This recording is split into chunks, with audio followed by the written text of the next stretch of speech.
All right, we're back. We're going to talk about the Saskatchewan Roughriders.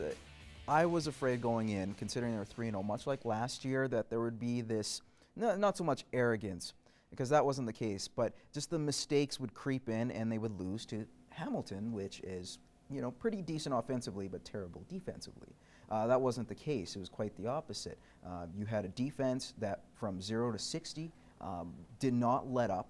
You had a offense from 0 to 60 that had its bumps, but when it got going, especially with Rob Bagg, they were phenomenal. 300 and some yards, 340 some yards throwing by Durant, and 4 touchdowns. No interceptions. His 12 touchdowns and no interceptions are the best in the league. I think that's the key thing right there, right where you're saying there's a maturity. I think with the offensive coordinators come in, the balance, and I think they're in sync. All I could think of is Carly Agro when we were kicking the snot out of Hamilton. I said, sorry, Carly, but that was fun to watch. But yeah, and to get into, sorry I interrupt you, but to get into the 3-0 start last year versus this year's, I think the biggest difference is the veteran leadership they've brought in over the offseason. They brought in some key character guys, leaders in the dressing room, that they're not going to let this happen. And they're playing 60 minutes, and they are the class. As much as all our Eskimo fans here in town, the Riders are the class of the league right now, and hopefully that continues. And will that continue? Actually, that's the next question to go on. You pretty much summed it up well about Darian Durant, but you look at that defense. You had Corey Chamberlain, their head coach, say, you know what, not necessarily calling him out, but challenging his players, saying, you've given up too many points late in the game. In that fourth quarter. Not saying allowing teams in, but you kind of put your foot off the pedal just a little bit. Go full throttle. They shut out the Hamilton Tiger Cats. Yeah. I don't know if that's an accomplishment, but the fact you could shut out any team in the CFL, that's quite impressive. Has this defense made you say, you know what, they have something special, and this could be one of the dominant defenses that you'd find in a single season in CFL history, perhaps? Well, I think more than anything, they have a rush ends. They have guys that can pressure the quarterback. Ray Williams has been fantastic. And juggling around, moving guys from safety to defensive back, moving Butler around, moving Williams around.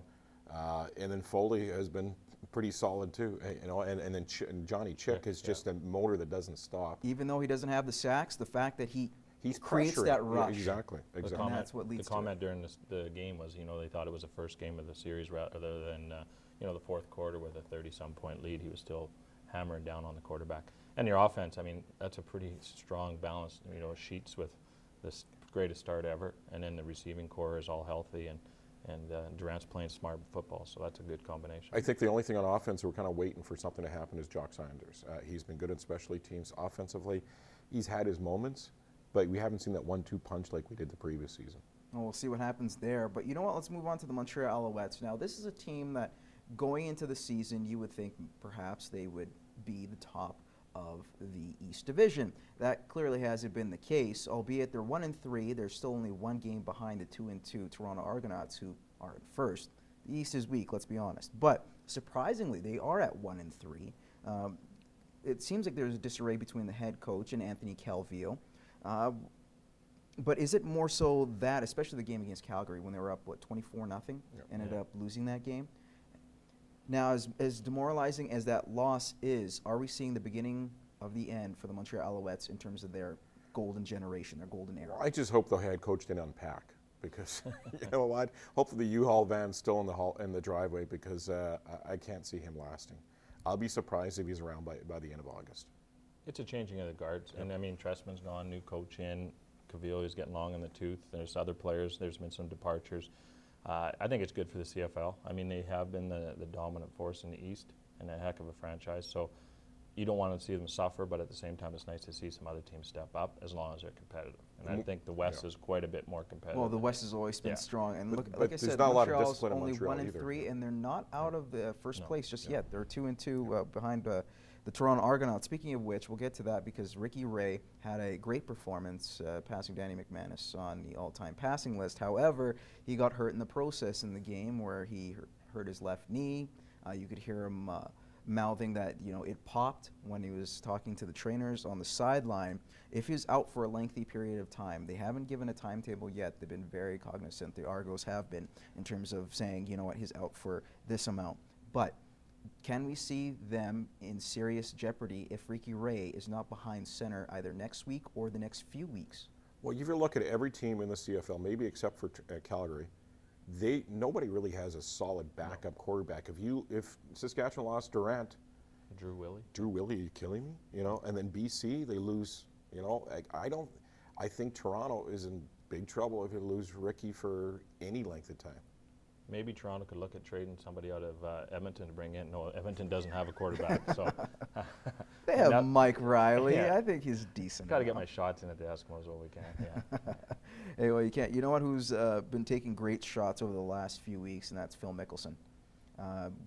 The collapse that he suffered through at the U.S. Open in the final round, and the way he came back, changed his game, went to the Scottish Open, won the Scottish Open, went to the British Open, Muirfield, and won that, being 5 strokes back heading into the final round. How impressive was that victory, especially at a course like Muirfield, which baffled a lot of the greats, Tiger Woods being a fine example of how he just seemed to collapse late in the rounds. I would have to say it's one of the greatest 4th round in a major ever. I mean, I listened to PGA Golf coming home as much as that excited the family in the vehicle from North Battleford from baseball, but I didn't get a chance to watch it. I was following on the radio and on the phone, and then got to watch the highlights after. But this stretch, the back 9, I mean, the shot on 17 and the shot on 18, I mean, he's a foot from going in the bunker and he rolls it up. I mean, the other one, 300-some yard fairway wood, and his putter. I mean, his short game has been strong, but his putter's let him down. But he didn't even have a driver in the bag for the 4 days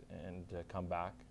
I was honestly hoping for Lee Westwood, but I was happy to see Phil Mickelson, another lefty, win the major. So many times at British Open, it's the guys that going into that final round, they lose it, and they lose the tournament. You've seen it time and time again at that course, and wherever links they're on in England. But you saw this year that actually Phil went out and won it. Mm-hmm. It wasn't the fact that people lost and then gradually somebody moved up to the top. No, Phil just went out and beat everybody. He was 6 under. He was on a tear. And the links course, they were saying that it doesn't fit Phil. All he did was win 2 tournaments out there in 2 weeks. That's and I think the Scottish Open played a big part in that, did it not? Yes. Yeah. Oh, definitely. Gained his confidence, yeah. Maybe there's hope for us, Bucky, that our game can get better as we get older. Because, I mean, you look at his age versus some of those young guns out there, and like you're saying, he's playing his best golf of his career. So that's awesome. And his fairway shots were like hitting on a parking lot. You know, he puts it down the fairway, it bounces and rolls, and he eventually ends up on the green. I don't know how you can really tell the fairway from the green, but anyway, he's on the green and he's putting. Adam Scott put himself in contention again, which was good to see after the collapse that he had. Like you mentioned, he fell back last year, but he had to lead with 6 or 7 holes again, and then his putter fell apart. Yeah. So maybe he's happy to get rid of that belly putter and go back to another putter, but who knows? The end of belly putters and belly all that putters. together. That's another discussion for another time. We're going to take a quick commercial break. When we come back, we got Over Under next.